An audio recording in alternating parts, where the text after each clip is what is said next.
Ole Triple Group OMA Football Tournament lalduat pui sailo Memorial Tournament chu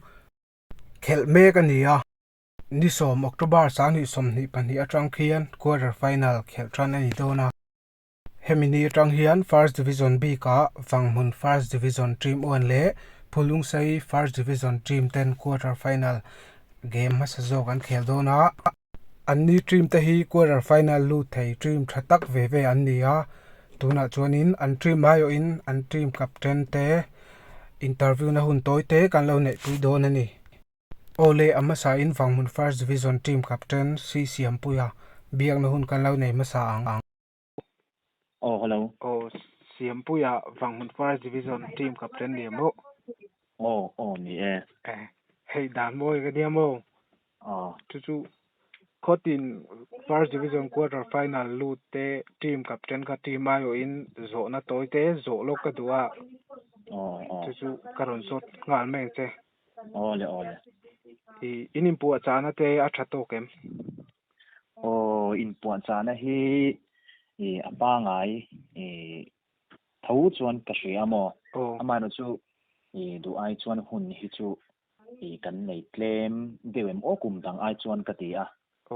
Ama ro chu thakhat ang zen zone ang vel hi chu kan in puan cha mana.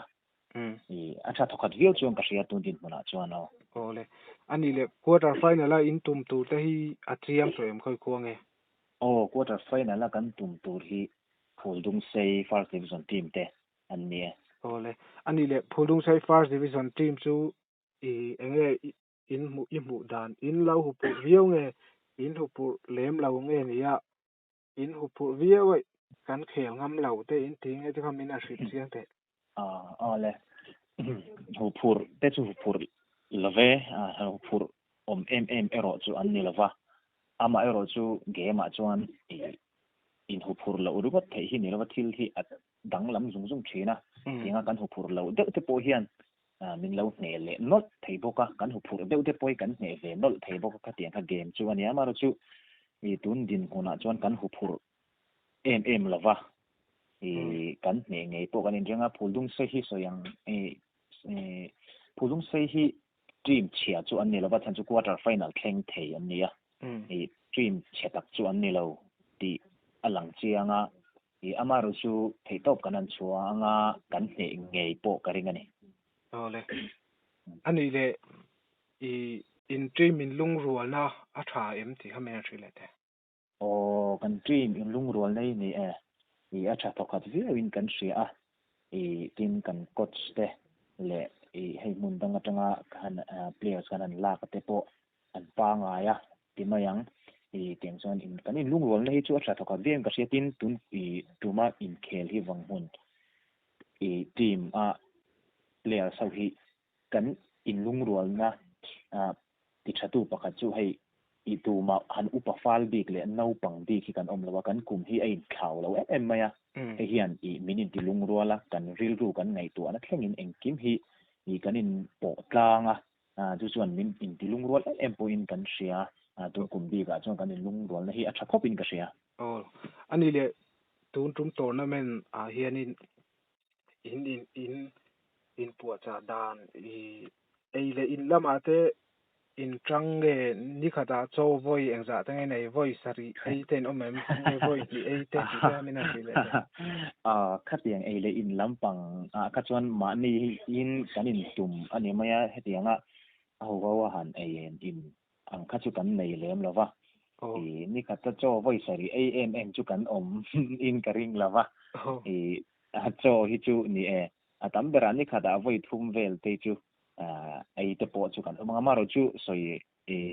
ka du chu ta hen cho hi mi atiri te nem maya atlang puin cho hi kan ai cái mà thấy rằng cái tầm vắc là vậy thì mayang thil dang hi cái na sa thil anh em tak sata na chatur si puar the na thau si katiang khan ya ama chu kanin ang lava tu kuma pa hei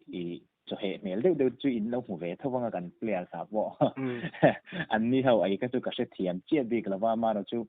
mania cho ka nei khom ka chon he de chu no mani cho lak tha de ka chu an o mani ang ai nom le mai ani le a to bera chonin khốt lang bị bùi tên an support tra chu em fan tên thì về khám mình truy lệ thế oh i khot lang mi pui te hian min support tha me kan rin phak bak ai tha in ti mai tiang min support tha alom om ka ti a e tin hei bang huna temin team pathum kan chuaka ke ni team ngat hei hi chu e enge ni ka soi so la ngem o ka shelawa i fan si kan nga le zuale mo o ka kan nga zual big em o te ka ti mai maya kan in khel hian e chu chu khotlang mi pui te hian min trana tin sum le pa ya te thin ei le in lama te pon yang chu tiang khan an ron tanga ni kan ta na an ti thei to ka chuan ei an tlan chelo ka ti mai o tiang khan an ron tang khop mai min support na tha khotlang mi pui te ne na no bolom thu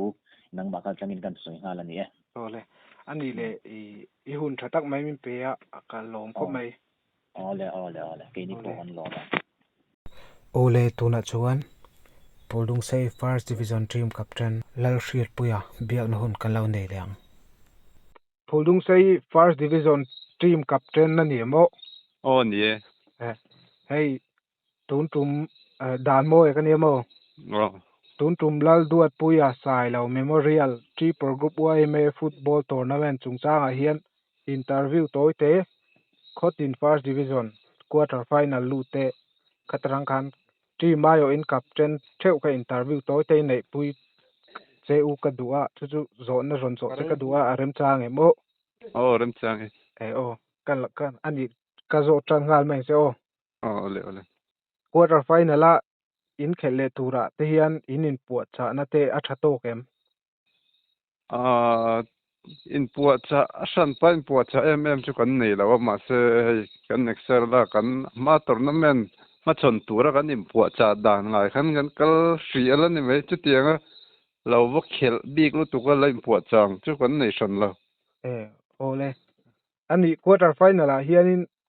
khoi kuanga in tum tu kha a chiang to em wang mun team wan ne kan su do na chu wangmun team uan kha in huphur nge huphur lau i mu dan te kha mina hrilte mi pa in khel tur ga ne in hupur zong chon in hupur san da we ma se wang mun team hi tun tournament bi ka chon ka team muwa chon team thaber chon ning ga rian balance koi position po players nei tha team rual khai tak chun ni in champion thei in ringem ti kha mina hrilete rin ti han thil ti tel te ngai ve ni wang mun hi kan ne thei te ni chuan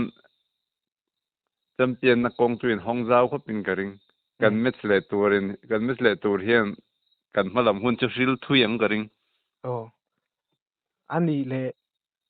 zo na palina than chuan in dream in tang rualem ti te mina hrilte thei top chuan kan khel chu ni ve kholian kan ni lawa kan team mi hei team tha ti turang chi chu kan ni lawa ma se team zuam om chu kan ni san chuang lo le kan thei top chu kan chuang ani le in team a khan in players a khan in zung le muam ti mi te an om mai theya chung ha chu anin su mem tournament extra lak chung chang vel en extra lak dan vel te kha ei le in lampang te eng ting le in ti dan tlang pui kha mina hri le te mi mal nun hi chu kan hriat pui lo a extra lak na lai vel le tiang training lai chuan ti kha khap hrim ania an ma de fian rial hmun an nang lawa te chuan kan hriat pui to lo khalai ka chu soi thei pon ni lo chuan ei le in ti vela po hian branch house tak kan ni lawa mani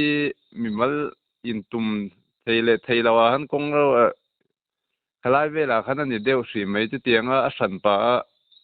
a team zong hanin engkola ei le in tha in pek ang kha chu tiang wak chuan kan ti thei hri lo practice chung vela hei a minga chana le thil dang tiang vel khan ni deuh mai chu tianga hei ei tur thal tu ang chi a world class zong ma chuan kan ti thei hri lo ani le a to bera chuan in khotlang mi pui ten an support chu em ti te kha mina hri le te support ve khop chuan ka hria ไอ้กันไม่เสลตูร์ที่secondเนี่ยกันรูดรัวดงเลยฮะแล้วขดล่างอินกันกัลกระดิ่งให้มินิจวนกันบอกว่าปอดชักขบินกระดิ่งโอเลยอันนี้เลยโจนัดชัดตะกันมินช่างกันโลไม่โออ๋อเคยพอกันล้อไหมโอเลยคดีข้าตุนจุมาทีมไอโอวาอันกับเทนตะกันเบียกเทนจวนเนี่ยมีปุยเต้น